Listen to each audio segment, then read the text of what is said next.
Sim, eu sei que eu sumi de novo, porém teve um motivo pra isso e eu vou explicar pra vocês aqui nesse vídeo. Pra quem me segue aí em outras redes sociais, no Instagram, no TikTok, já sabe que eu tive a minha segunda crise severa de queda. E dizem que o raio não cai duas vezes no mesmo lugar, né? Só que nessas redes de vídeos curtos, de 1, 2 minutos, no máximo 3, eu não conseguia explicar toda a linha do tempo que aconteceu comigo e que me levou a essa segunda crise. E o pessoal tava me pedindo para trazer um vídeo completo para explicar o que aconteceu, já que desde 2015 eu vinha tratando a alopecia androgenética justamente para não acontecer novamente, de eu ficar com aquela falha igual eu tive da primeira vez lá em 2015. Aconteceu, gente. Eu postei o último vídeo aqui no canal no dia 3 de julho de 2020. E nessa época tava tudo bem com o meu cabelo, eu não tava com queda, tava tudo normal. Só que cerca de 5 dias depois daquele vídeo, eu comecei a ter sintomas daquela doença que estava em alta lá em 2020, para a qual eu testei positivo. E muita gente que teve essa doença reparou no aumento da queda de cabelo, até quem nunca teve problema com isso. E isso foi o que aconteceu comigo, só que eu não me preocupei tanto porque eu tenho um histórico de queda capilar,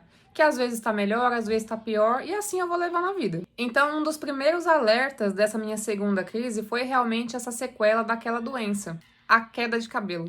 E como se não bastasse, depois dessa vez eu ainda testei positivo mais 2 vezes para aquela doença, provando que o raio pode cair até 3 vezes no mesmo lugar. E passaram-se 6 meses, eu ali notando uma queda de cabelo mais acentuada, mas não me preocupando tanto assim. Em janeiro eu cometi um erro que foi o estopim, gente. Eu já tomava anticoncepcional há mais de 10 anos sem pausa e num belo dia eu resolvi parar. Assim, só parar, sem mais nem menos. E por que eu falo que foi um erro? Não por eu ter decidido parar o anticoncepcional, mas por eu ter feito isso sem orientação médica devida. O anticoncepcional correto tem um papel importante no combate à alopecia androgenética. Eu usava o Diclin há muitos anos já, receitado tanto pela minha ginecologista quanto pelo meu dermatologista. Ele tinha um papel importante e eu sabia disso. Só que eu parei para refletir sobre a quantidade de hormônios que eu estava ingerindo ali ao longo de toda a minha vida e eu simplesmente resolvi parar. Logo eu, que tenho uma condição genética hormonal. Então, em janeiro de 2021, eu decidi interromper o Diclin sem orientação médica, eu só parei. No primeiro, segundo mês, estava tudo bem, eu estava me sentindo mais disposta, eu cheguei a perder peso e para mim estava tudo bem. No terceiro mês dessa parada, eu percebi um aumento da queda de cabelo, que, claro, já estava acentuada ali por causa da sequela daquela doença. Eu percebi que aumentou bem mais a queda e aí eu lembrei do anticoncepcional e eu fui dar uma pesquisada. E eu vi relatos, inúmeros relatos de mulheres que no terceiro mês de parada do anticoncepcional perceberam ali um aumento muito grande da queda de cabelo. E aí eu entrei em desespero. Eu comecei a usar tudo que já tinha usado antes e tinha dado certo pra mim. Minoxidil, espironolactona, o shampoo Dercos da Vichy, nada adiantou. E aí em abril de 2021 eu já estava assim. Quando eu lembro dessa época, me dói bastante porque quem tem alopecia androgenética, principalmente as mulheres que têm falhas no cabelo, vão entender que isso é muito triste, que afeta muito a nossa autoestima, afeta muito o nosso psicológico. Eu não saía de casa e quando eu precisava sair, porque eu não tinha opção, eu percebi as pessoas me olhando como se eu fosse um ET. Ah, mas isso é drama. Não é, gente. Não é. Porque a falha, do jeito que ficou meu cabelo, eu tinha um buraco aqui na frente. E eu percebi as pessoas olhando. A gente sabe, quem passa por isso sabe como que é. Eu já estava em home office há mais de um ano por conta da... E aí, né, bem nessa época, a empresa começou a falar de retorno presencial e foi aí que eu pirei mesmo. Eu não estava tendo contato social com ninguém, eu não saía de casa, eu entrei num estado depressivo, eu não tinha a menor condição de voltar para o escritório. Eu lembro que o meu superior me chamou para conversar, a gente foi numa padaria e, gente, eu fui igual uma criminosa.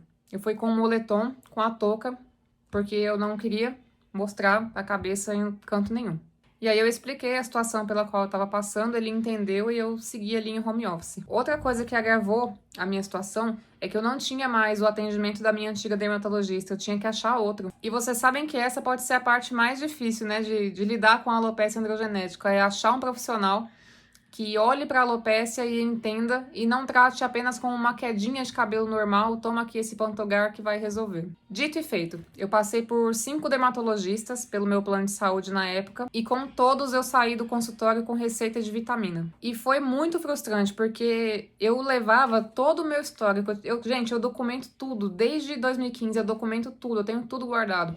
Então eu levava tudo para o consultório e eu falava com muita propriedade sobre como que vinha sendo tratada a minha alopecia ao longo longo dos anos e parecia simplesmente que o profissional não levava nada em consideração, ele tratava como se fosse uma queda de cabelo normal que qualquer um pode ter. E a minha situação estava longe de ser algo normal. Eu já estava lidando com a queda de cabelo, já estava lidando com a falha muito grande na cabeça, estava lidando com a depressão, com o problema social de não querer sair de casa. E eu ia ter que começar a lidar com a frustração de achar de novo um profissional que me ouvisse e entendesse o meu caso. Foi muito frustrante. Em maio de 2021, eu tirei férias, eu peguei 20 dias e fui para casa dos meus pais em Minas Gerais. Eu fiquei 20 dias lá, sem sair de casa, sem ter contato direito com a minha família, porque eu estava bastante triste com a situação. E nessa época a minha situação já estava bem pior. E quando eu olho para as fotos, me dá vontade de chorar, porque eu olho para elas e eu me vejo com um olhar muito vazio, com um sorriso tão forçado que eu nem me reconhecia mais. Passados 20 dias lá, eu voltei para São Paulo com a missão de achar um profissional. Eu não tinha escolha, eu tinha que achar um profissional,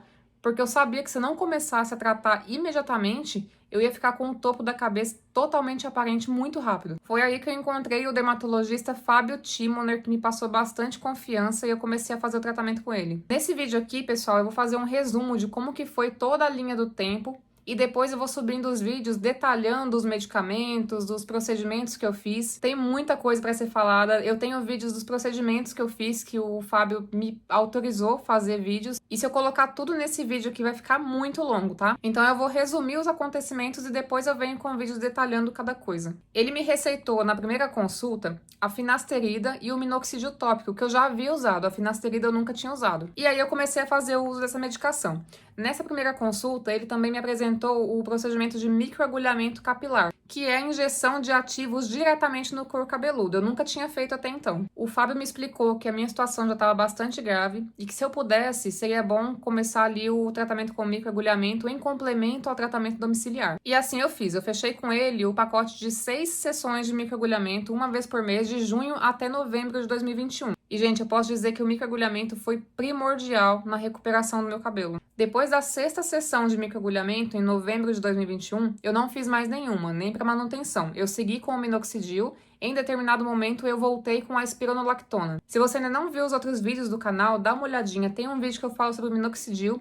Tem um vídeo muito completo que eu falo sobre a espironolactona, eu falo até como é que funciona, como é que ela age no seu organismo. Apesar de serem vídeos antigos, a informação segue válida e, gente, é muito importante que vocês conheçam formas de lidar com a alopecia androgenética, porque na maioria das vezes vocês vão precisar sim questionar o médico de vocês. Ressaltando aqui que eu não tô falando para vocês tomarem medicações por conta própria. Tenha sempre acompanhamento médico. O que eu tô falando é para vocês tomarem conhecimento das ferramentas disponíveis. Eu vou colocar aqui agora algumas fotos que foram tiradas ao longo de 2021 e 2022 para vocês verem como é que foi a evolução.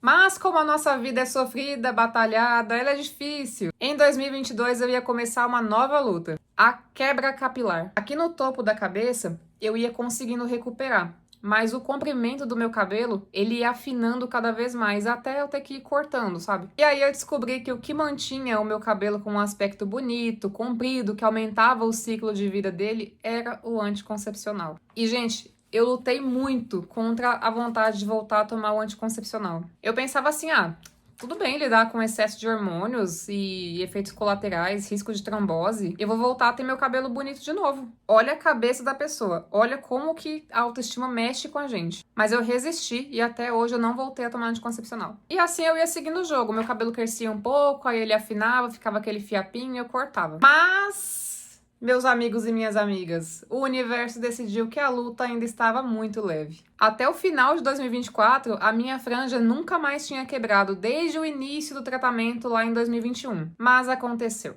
Em dezembro de 2024, eu tive a quebra dos fios frontais da franja e eu tive que cortar. Eu nunca tinha tido uma franja tão curta, gente. Eu nunca gostei de franja curta. E eu tive que fazer isso. E aí, como eu já tinha cortado a franja, eu decidi cortar também o comprimento do cabelo no ombro.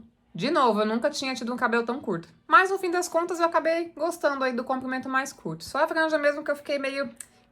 porque eu nunca tinha tido franja curta, tão curta, que agora já tá bem crescidinha, mas ela tava muito curta, eu nunca tinha tido, eu não estava gostando. Em dezembro de 2024, eu comecei a pesquisar sobre o minoxidil oral, o temido minoxidil oral, amado pelos dermatologistas, odiado pelos tricologistas. Eu não estava tendo mais acompanhamento com o Dr. Fábio porque eu tinha trocado de plano de saúde. Então eu agendei uma consulta de telemedicina mesmo com uma dermatologista do meu plano de saúde atual, bem genérico. Eu expliquei para ela que eu já fazia uso do minoxidil tópico, que eu já fazia uso de outras medicações e que eu queria tentar o minoxidil oral. Novamente, eu vou ressaltar um ponto aqui. Eu não recomendo que você faça isso se você não tem um histórico de tratamento para alopecia androgenética. Marque uma consulta presencial, conversa muito com o médico quando você achar um que te escute. Faça exames e aí sim, se ele não mencionar o minoxidil oral, você pergunta, olha, não seria uma possibilidade para mim? Enfim, eu peguei a receita de minoxidil oral de 0,5 miligramas e mandei manipular. 3 meses depois, agora em março de 2025, eu conversei com a mesma dermatologista que me passou lá o minoxidil oral e ela aumentou a dose para 1 miligrama. Eu vou fazer um vídeo específico só para falar do minoxidil oral, tá? Ele é um medicamento bastante polêmico. E por fim, é assim que tá o topo da minha cabeça hoje. Essa falha aqui da frente, eu acho que é uma coisa que eu sempre vou ter, tá? Aqui pra trás não tem mais falha, só aqui da frente mesmo, só que eu acho que eu sempre vou ter essa falhazinha, porque eu demorei muito pra achar o profissional certo lá em 2015. Quando eu achei o profissional, que eu começasse a fazer o tratamento correto, muitos folículos aqui já tinham morrido. Então, essa falha aqui eu acho que eu sempre vou ter. O problema é que dessa vez agora de 2021, a minha cabeça ficou praticamente toda aparente, né? E o comprimento do meu cabelo tá assim. Eu agora vou deixar crescer para ver se desenvolve um pouco e se, com a ajuda do minoxidil oral, ele vai crescendo sem afinar demais as pontas, porque, gente, o meu cabelo tava afinando demais. E a luta continua, o importante é não desistir. Se você gostou desse vídeo, deixa aí o seu like, se inscreve no canal se você ainda não é inscrito e compartilha muito com família e amigos para ajudar esse vídeo a chegar a mais pessoas que estão passando por algo parecido. Até o próximo vídeo.